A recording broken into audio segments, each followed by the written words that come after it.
Those two had left me waiting once again.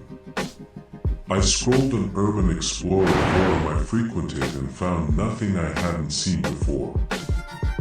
One post did catch my eye though. It was a post about Wiseman Mine. A haunted gold mine said to be located somewhere on the edge of town. George Wiseman had died a rich man sometime in the 1800s.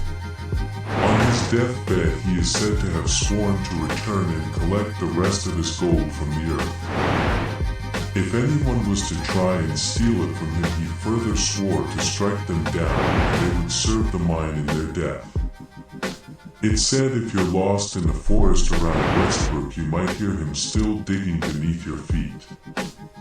Finally, I saw headlights approaching through the trees and put my phone down. A red SUV pulled up beside me and a bearded man called out from the passenger seat.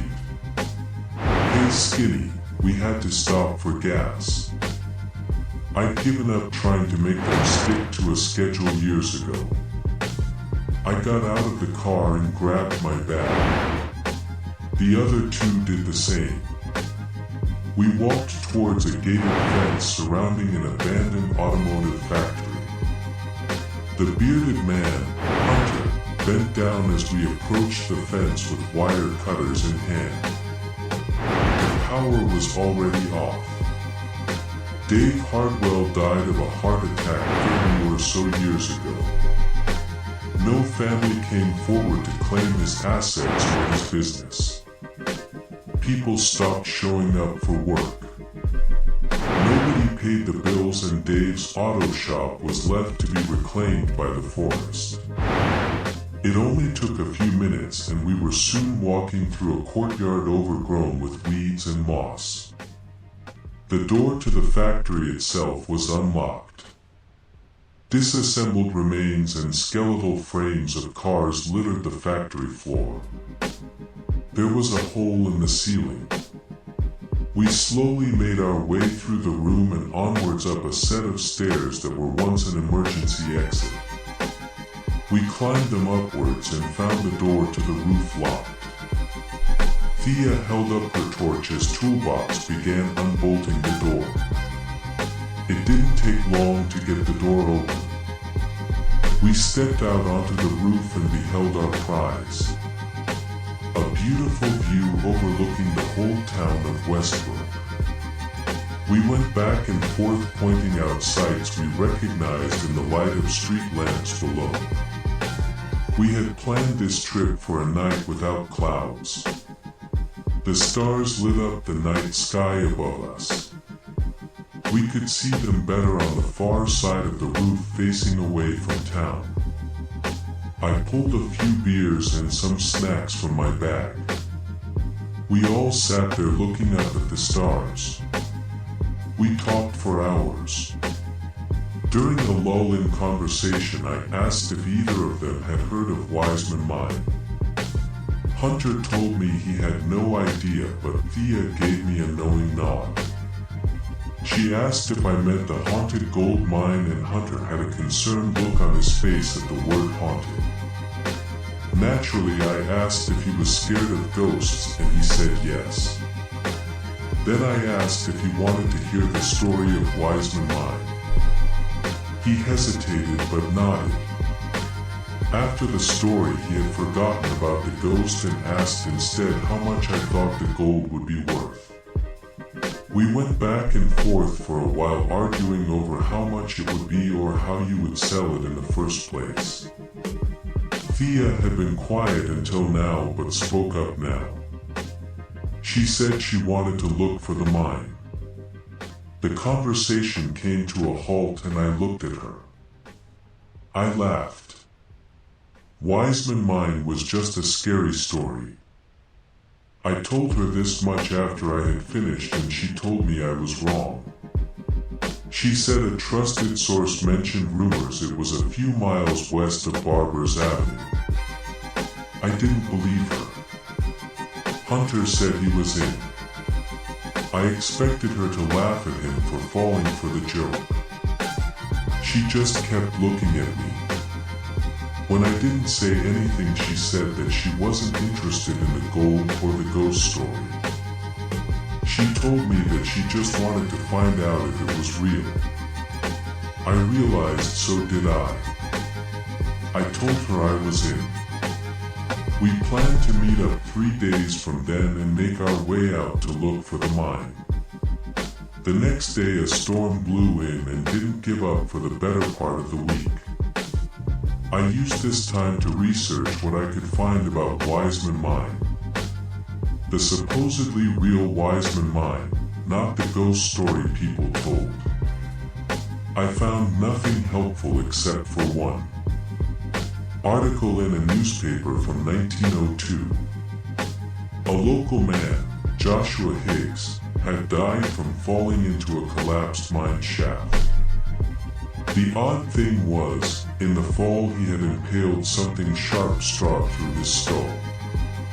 They said he was unrecognizable. Only the ID in his wallet identified him. It was ruled an accidental death and the mine shaft tunnel was filled over. At the end of the week the rain had passed. We started our search early at 6 a.m. The night before I had a strange dream. I woke up in my bedroom. There was no furniture inside except for my bed. I could hear something faintly. A repetitive banging. It was coming from downstairs.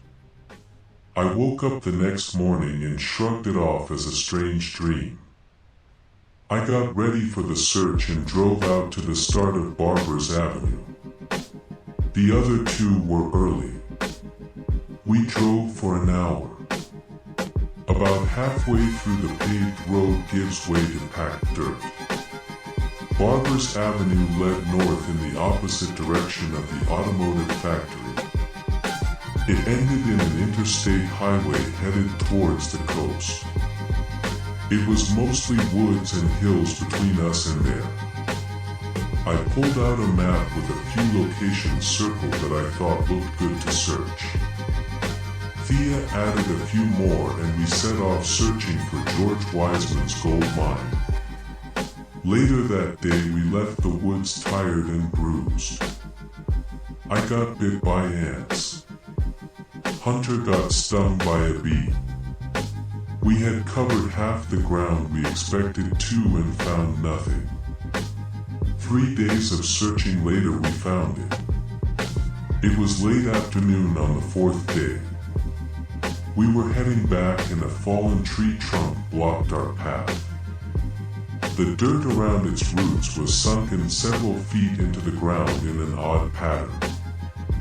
I remembered the article I read a few days prior and pointed out the small sinkhole to the others. We all started to dig. The soil was still damp from the rain and it made the digging easier. 20 minutes later our shovels burst through into open space. Dirt piled into a mine shaft tunnel about 4 feet below us. The gap we could see through was small. The sun was starting to set and so we all prepared to return the following morning. That night I had the same strange dream. My bedroom empty. A faint banging noise from below. I went to go downstairs and investigate only to find the door to my room was locked. I put my ear to the floor. I listened to the noise. It sounded like metal being struck several stories beneath me. I could hear something crack under the weight of each blow. I woke up the next morning unnerved but soon forgot my strange dream as I prepared to explore Wiseman Mine. We never planned to go far. We just wanted a souvenir. A rusty pickaxe. A miner's helmet. Something like that. We got to the mine in the morning and began to dig a large enough gap for us to get in and out. The deeper we dug, the more stones we have to dig around and carry out ourselves. By afternoon, we had cleared a space slanting downward into the mineshaft. We made it inside. The walls were jagged stones, carved at odd angles, often slanted towards the ceiling. It was wide enough for the three of us to walk side by side. We only had one way to go and so followed the tunnel further down carefully. As we walked, there were often side passages that bent and twisted at odd angles. We came to a dead end. We made our way back towards the exit, taking our time to inspect the side passages more thoroughly. They must be the space left behind once the door was mined. A few rocks sparkled in the torchlight. We could see markings of where a tool scratched the rock. Hunter found a nugget of gold ore. It was still embedded inside of one of these side passages walls. It was the size of an apple. He began to chip away at the rock. Small chips of stone fell to the ground around him. Some larger chunks snapped off.